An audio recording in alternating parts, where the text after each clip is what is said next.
Welcome to China in Focus. I'm Tiffany Meyer. Our top story. A U.S. college student is going viral online for endorsing political assassination. She says her professor asked the class to give a hot take on Charlie Kirk's death, and she shared hers.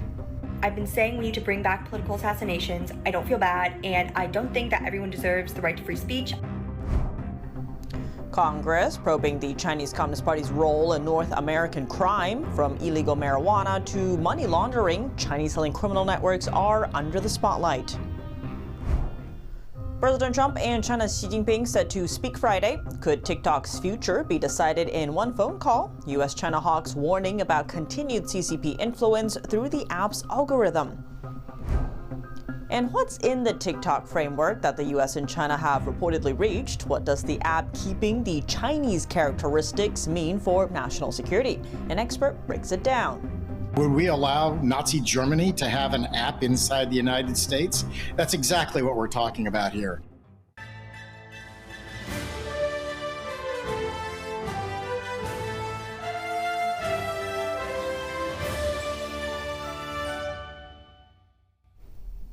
Before we dive into today's news, don't forget to subscribe to our newsletter using the link down below.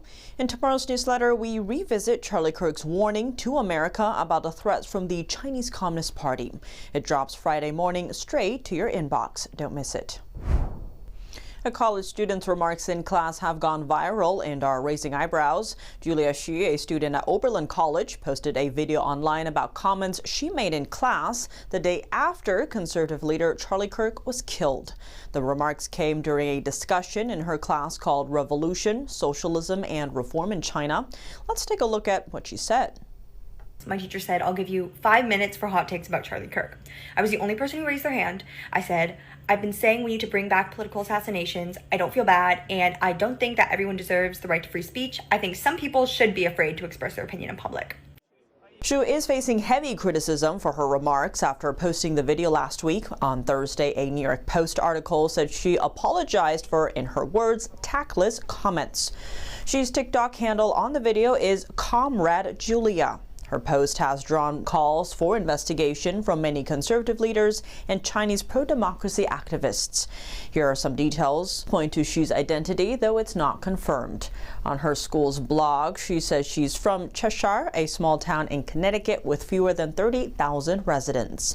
Back in 2018, a letter was sent to Cheshire's Education Committee by someone with the same first and last name. The author, reportedly a 7th grader at the time, said she was American. Xi's education timeline matches that of the student who made the controversial comments on Kirk's death.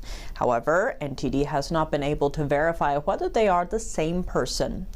Gordon Chang, a veteran China analyst and author, told NTD that if she is a U.S. citizen, the Justice Department should prosecute her for, quote, using an instrumentality of interstate commerce to incite murder. So this class is literally about revolution in China. All of our readings for this month have been talking about how violent revolution liberated millions of people, it liberated women, and then our reading for that day was specifically about democratic dictatorship, where Mao writes about, yes, people deserve free speech, but there should not be free speech for reactionaries and imperialists and like capitalists and all these people who are enemies of the revolution, because that would reverse the progress that was made. After the video spread online, she and her school removed many of her works and digital footprints from public view. Screenshots from her blog show the Oberlin student is involved in organizations supporting Free Palestine and radical gender theories. Other Chinese nationals living in the U.S. are also under scrutiny for making inappropriate comments on Kirk's death. Secretary of State Marco Rubio has vowed to revoke visas for foreigners who endorse ideologies against American values. Take a listen. We shouldn't be bringing people into this country. We should not be giving visas to people who are going to come to the United States and do things like celebrate the murder, the execution, the assassination of a political figure. We should not. And if they're already here, we should be revoking their visa. Our investigation shows that inside China, state-run media are reporting on Kirk's death in ways that highlight division, chaos, and violence in the U.S. We've also seen a flood of hateful comments on major Chinese social media platforms. We'll continue tracking these online trends and how the Chinese Communist Party is shaping public opinion at home amid tensions with the U.S. Congress examined on Thursday the influence the Chinese Communist Party may have over criminal networks in North America. Our Washington correspondent Luis Aurora Martinez has the details. Criminal organizations, the best ones are the hardest to catch. They have a proficiency of layering in camouflage. They become so successful as to exactly what you said because they're being controlled by the top echelon of Chinese organized crimes. The illegal market of marijuana in the United States produces approximately $153 billion worth of profits for transnational criminal organizations. And CCP-linked Chinese nationals have taken over the money laundering and production aspect of this criminal enterprise in the U.S. Let's paint the picture together. A group of Chinese nationals affiliated with foreign criminal organization crosses the southern border, makes their way into rural Oklahoma. With them are workers who have been lured under the false promise of good jobs in the United States. In a matter of days, this newly purchased land becomes the site of a large-scale illegal marijuana grow operation. It is estimated that during the previous administration, some 200,000 Chinese nationals entered the United States illegally, and CCP-linked Chinese nationals use WeChat, which is beyond the reach of the U.S. authorities, to create sophisticated criminal networks. Being the Chinese suppliers of precursor chemicals used in fentanyl production in Mexico, becoming the primary money launderers for the Mexican cartels, which have been recently designated as FTOs, human trafficking networks, global operations that corrupt government authorities, wildlife trafficking networks, and of course, Chinese-controlled marijuana cultivation. CCP-linked criminal networks have reduced the cost of money laundering for Mexican cartels from 10% of profits to 2% of profits. Despite the success rate in border protection and law enforcement of the Trump administration, House Democrats have blamed the president for the proliferation of these criminal networks. Trump's occupation of America's largest city is reducing the federal government's ability to pursue serious, complex crimes. It's important to know that the Trump administration has designated Mexican cartels as foreign terrorist organizations, unleashing the use of the Department of War and its assets to tackle these criminal networks. Reporting from Washington, D.C., Luis Eduardo Martinez, NTD News. President Trump and Chinese regime leader Xi Jinping are set to hold a phone call Friday. The call is expected to finalize a controversial TikTok deal. Treasury Secretary Bessent confirmed the proposed agreement earlier this week, but it has already raised concerns in Washington about potential ongoing Chinese influence, especially through TikTok's algorithm. Here's a closer look. President Trump will speak with Chinese regime leader Xi Jinping on a call Friday at 9 a.m. Eastern Time. Trump confirmed Thursday that TikTok would be owned by so-called all-American investors. Earlier this week, Treasury Secretary Scott Bessent announced that a framework deal for TikTok had been reached and said President Trump and Xi would finalize the deal during Friday's talks. Yeah, we're pretty close to a deal. We may do an extension with China, but it's an extension based on the same terms that we have right now, which are pretty good terms. Trump did not directly answer questions about the Chinese-controlled algorithm. The spokesperson for China's Ministry of Commerce responded in a different tone, saying, quote, China will never seek to reach any agreement at the expense of a principled stance. U.S. House China Committee Chair John Moulinar is raising concerns about the reported reliance on an algorithm that could allow continued control or influence by the Chinese Communist Party. The Washington, D.C.-based think tank Heritage Foundation issued a statement on the TikTok deal, urging President Trump not to accept a halfway deal with China. Wes Hodges, acting director of technology and the human person at Heritage, called TikTok a weapon of the Chinese Communist Party. Meanwhile, Beijing is dropping an antitrust probe into Google. The Financial Times reported that the move signals China now concentrates its regulatory firepower on Nvidia. Earlier this week, Chinese authorities said Nvidia had violated China's antitrust law and banned Chinese technology companies from buying Nvidia's AI chips. On rare earths, Bloomberg reports China exported about 7,300 tons of rare earth magnets last month, the largest monthly total since early 2012. The United States is receiving, rare earths much better than they were before. However, there's still work to be done there. President Trump also raised concerns about Chinese nuclear weapons one day ahead of the talks with Xi. We're going to keep Bagram, the big air base, one of the biggest air bases in the world. We gave it to them for nothing. We're trying to get it back, by the way. Okay, that could be a little breaking news. We're trying to get it back because they need things from us. We want that base back. But one of the reasons we want the base is, as you know, it's an hour away from where China makes its nuclear weapons. Previously, Trump tried to push China into trilateral nuclear arms control negotiations with the U.S. and Russia, but Beijing refused. Besides key concerns and issues, the Friday phone call between the two leaders could be a watershed moment for a potential one-on-one meeting. The Wall Street Journal reported that Beijing insisted on Trump visiting China, while Washington preferred the meeting take place at the Korea APEC summit. And with TikTok back in the headlines after Treasury Secretary Scott Bessent says the U.S. and China reached a framework. With President Trump expected to discuss the deal Friday with China's Xi Jinping in a call, what are the national security concerns around this? We bring on CEO of business warfare and counterintelligence company Black Ops Partners, Casey Fleming, for insight. Casey Fleming, thank you so much for joining us. Great to have you back on the show. Thanks for having me. Now, reports are saying the U.S. has reached a framework deal with China over TikTok, with Treasury Secretary Scott Bessent telling multiple media outlets that certain Chinese characteristics of the app will remain. First, what's your reaction to this framework?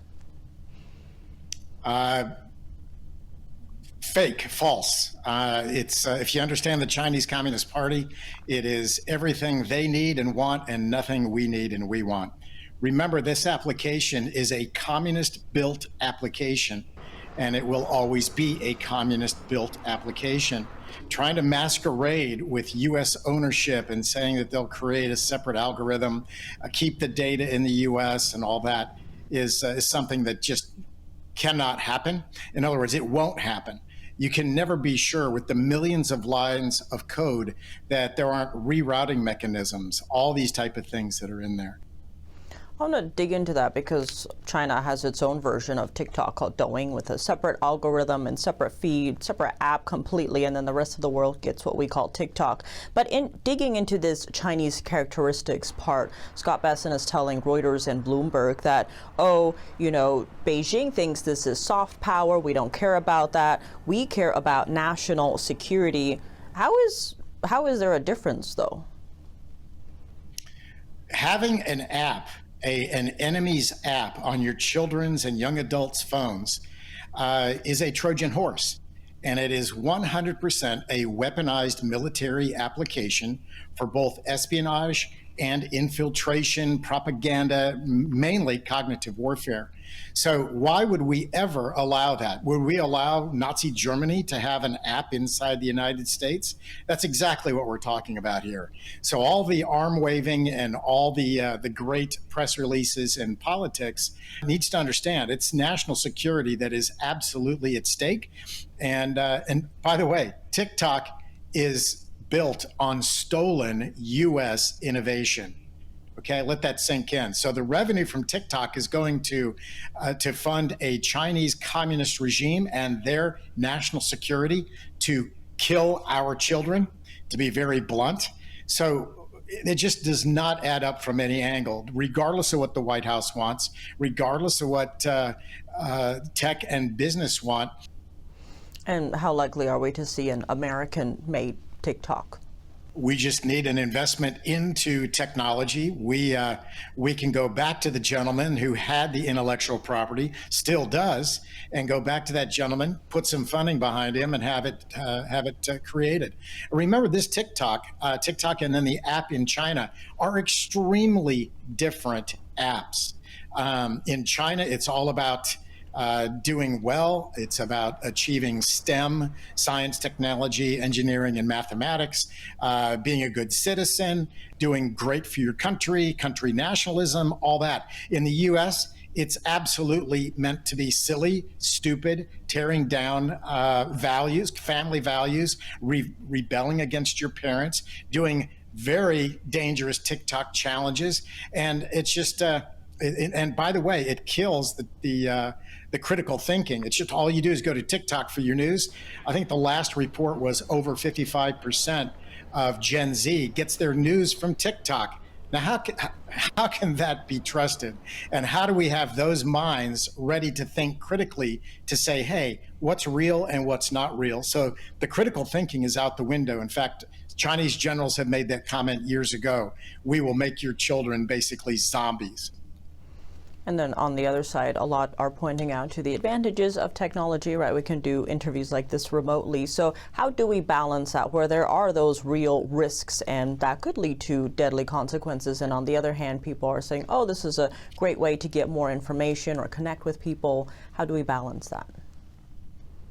Well, I always say that technology always has two sides. It has the side that it was meant for, which is productivity, fun, games, all that type of thing.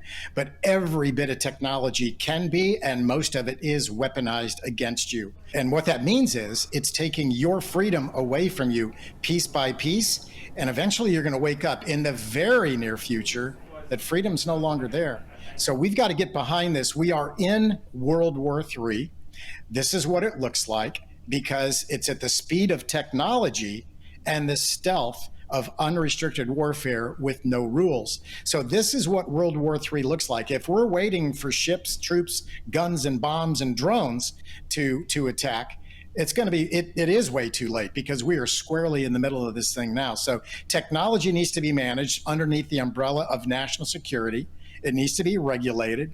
Our technology sector and technology titans need to stop partnering with a Chinese communist regime, a very dark regime that is sworn to eliminate and destroy and take over the U.S. and the rest of the free world. Casey Fleming, as always, thank you so much for joining us. Thanks for having me. Coming up, American chipmaker Nvidia caught between the U.S. and China. Beijing reportedly told its top tech firms to stop buying Nvidia AI chips. CEO Jensen Huang calls it disappointing, and House Speaker Mike Johnson weighs in. China has been working for a long time now to become a peer-to-peer adversary with the United States. And Beijing stepping up military pressure on Taiwan. Taiwan responding with higher defense spending, and its largest arms exhibition is drawing foreign investors. That and more in just a minute here on China in Focus. Welcome back to China in Focus. I'm Tiffany Meyer. China has reportedly told its top tech firms to stop buying AI chips from U.S. chip maker Nvidia. The move is escalating tensions in the U.S.-China trade war. Nvidia CEO Jensen Huang and House Speaker Mike Johnson have weighed in. Let's zoom in. The Financial Times reported on Wednesday that the Cyberspace Administration of China, or CAC, has directed companies like ByteDance and Alibaba to halt testing and cancel orders of Nvidia's RTX Pro 6000D chip. The report comes just days after Beijing accused Nvidia of violating its anti-monopoly law and after U.S. officials voiced national security concerns at trade talks with China. Nvidia CEO Jensen Huang on Wednesday responded by saying he was disappointed with what he saw and that the U.S. and Beijing have, quote, larger agendas to work out, adding that the chip maker can only be in service of a market if a country wants us to be. Successive U.S. administrations have restricted China's access to advanced semiconductors, prompting Beijing to push domestic firms away from American suppliers. House Speaker Mike Johnson spoke Wednesday night on CNBC about the issue. Watch. China has been working for a long time now to become a peer-to-peer adversary with the United States, and we're in a race with them, frankly, in so many areas. China is not a fair trading partner. I mean, they're a communist regime. They steal our intellectual property. Johnson said it is not the U.S. but China that's straining relations between the two countries. In other Nvidia news, the chip giant announced Thursday it will invest $5 billion in Intel, backing the struggling tech veteran. The move comes just weeks after the White House helped engineer a deal for the U.S. government to take a major stake in Intel. Here's more. The stake instantly will make Nvidia one of Intel's largest shareholders. Nvidia's support represents a new opening for Intel after years of turnaround efforts failed to pay off. The investment news sent shares soaring 30% in pre-market action. Intel appointed a new CEO, Lip-Bu Tan, in March. He came under fire due to concerns about his connections with China. That led to a swiftly arranged meeting in Washington that ended with Intel agreeing to give the United States a 10% stake in the company. The European Union is overtaking China in U.S. trade. A study from the German Economic Institute shows the United States now relies more on imports from the EU than previously thought. The data reveals the bloc surpassing China in both total value and the number of goods. Here are the details. According to the study, the number of product groups in which at least half of imports came from the EU rose to over 3,000 last year. That's a jump from more than 2,600 in 2010. The total import value of those goods reached $287 billion, nearly 2.5 times more than in 2010. Imports included chemical products, electrical goods, machinery, and equipment. By comparison, China last year accounted for 2,900 of those product groups, with a total value of $247 billion. Taiwan's largest arms exhibition is drawing a surge of foreign investors. The event comes as Beijing steps up pressure on the island. Here's a closer look. Taiwan's largest arms fair opened on Thursday, drawing crowds of foreign investors, eyeing up the island's increasing defense budget. The Taipei Aerospace and Defense Technology Exhibition features 490 exhibitors, nearly double 2023's number. Taiwan has set a goal of spending 5% of its GDP on defense by 2030, up from 3.3% for next year. This comes as China has increased pressure on the island through growing military presence in the form of war games and regularly sending warplanes and warships into nearby areas. At the Beijing Xiangshan Defense Forum on Thursday, China's defense minister pledged to prevent any push for Taiwan's independence. Taiwan's current defense strategy against a Chinese invasion relies on support from the U.S., but the island has also focused its efforts on strengthening its independent capabilities. On Wednesday, it revealed its first missile made with a U.S. company, a big step in the two countries' partnership.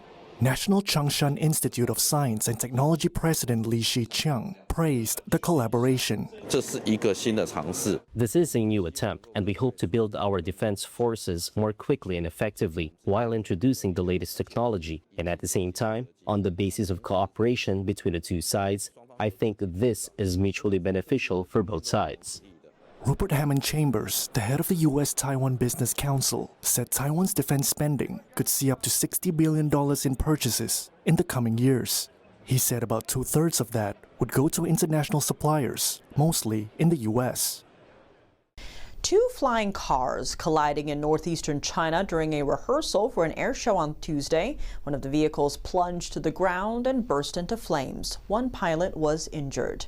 The air show is meant to spotlight China's latest high-tech advances. It's scheduled to kick off this Friday. The flying cars were made by Chinese EV giant XPeng. In a statement to CNN, the company blamed the crash on insufficient spacing. They added everyone on the ground is safe and an investigation is underway. That's all for today's China in Focus. I'm Tiffany Meyer. If you have any feedback on the show or have something you'd like to see us cover, send us an email at chinainfocus@ntd.com. We'd love to hear from you. For on-the-clock original news coverage, visit us at ntd.com or download our NTD app. Thanks for watching. See you tomorrow.